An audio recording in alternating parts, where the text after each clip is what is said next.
മുംബൈയിലെ ബദലാപൂരിൽ ഭാര്യയെ പാമ്പുകടി ഏൽപ്പിച്ചു കൊലപ്പെടുത്തിയെന്ന വാർത്ത വരുന്നു. ഭർത്താവും പാമ്പാട്ടിയും 2 സുഹൃത്തുക്കളും ഇപ്പോൾ പിടിയിലായിട്ടുമുണ്ട്.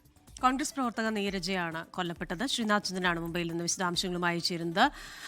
ശ്രീനാഥെ, നമ്മൾ പെട്ടെന്ന് ഈ ഉത്ര കൊലപാതകമാണ് ഓർക്കുന്നത്. അപ്പോൾ ഒരു മുംബൈയിൽ ഉത്ര മോഡൽ ഒരു കൊലപാതകം, എന്തായിരുന്നു ഇതിന് കാരണം? കോൺഗ്രസ് പ്രവർത്തകയാണല്ലോ മരിച്ച നീരജ.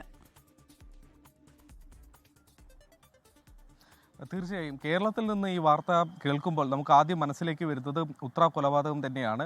സൂരജ് എന്ന ഭർത്താവ് പാമ്പിനെ കൊണ്ട് കടിപ്പിച്ച് ഉത്രയെ കൊലപ്പെടുത്തിയ സംഭവം നമ്മൾ അത്രമേൽ ചർച്ച ചെയ്തതാണ്. സമാനമായ സംഭവം തന്നെയാണ് ഈ മഹാരാഷ്ട്രയിൽ നടന്നിട്ടുള്ളത്. മുംബൈക്കടുത്ത് ബദലാപൂരിലാണ് ഈ സംഭവം നടന്നത്. പക്ഷേ ശ്രദ്ധേയമായ കാര്യം 3 വർഷം മുമ്പാണ് ഈ കൊലപാതകം നടക്കുന്നത്. പക്ഷേ ഇതൊരു കൊലപാതകമാണ് എന്ന് തിരിച്ചറിയുന്നത് ഇപ്പോഴാണ്, പ്രതികൾ പിടിയിലാവുന്നത് ഇപ്പോഴാണ് എന്നത് ആണ് അതിലെ ഒരു പ്രധാനപ്പെട്ട ഒരു കാര്യം.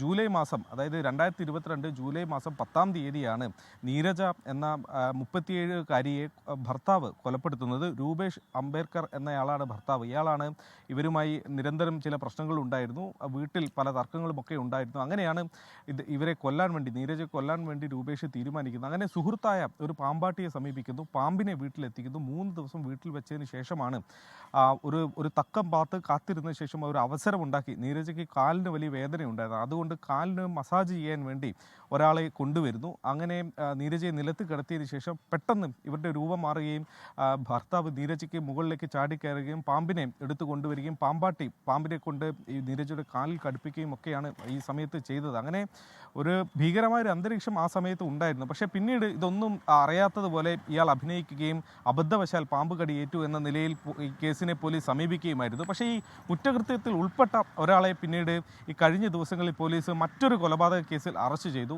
അങ്ങനെയുള്ള ചോദ്യം ചെയ്യലാണ് ഇയാളുടെ മുൻപ് ചെയ്ത കൊലപാതകങ്ങളെക്കുറിച്ചുള്ള വിവരങ്ങൾ ഇയാൾ പങ്കുവെക്കുന്നത്. അതിലൊന്ന് ഈ കോൺഗ്രസ് പ്രവർത്തകയായ നീരജയുടെ കൊലപാതകമാണ്. അങ്ങനെ കൂടുതൽ അന്വേഷിച്ചു വന്നപ്പോഴാണ് ഭർത്താവ് അടക്കമുള്ള ഇപ്പോൾ 4 പേരെയാണ് ആകെ ഈ കേസിൽ പോലീസ് അറസ്റ്റ് ചെയ്തിട്ടുള്ളത്. ക്രിസ്റ്റീന, സ്മിത. ഓക്കെ, ഞെട്ടിക്കുന്ന വാർത്തയാണ്. എത്രത്തോളം ക്രൂരതയാണ് ആ ഒരു സ്ത്രീ അനുഭവിച്ചത് എന്നുള്ളത്. അത് മാത്രമല്ല, ഇത്രയും നാളിത് പുറത്തു വന്നില്ല എന്നുള്ളതും അല്ലേ. വല്ലാതെ ഒരാളെ ഇങ്ങനെ ഇത്ര അതിക്രൂരമായി കൊലപ്പെടുത്തുക, എന്നിട്ട് അത് ഇതുവരെ തെളിയാതിരിക്കുക, വല്ലാതെ സങ്കടപ്പെടുത്തുന്നു, അസ്വസ്ഥതപ്പെടുത്തുന്ന വാർത്തയാണ്.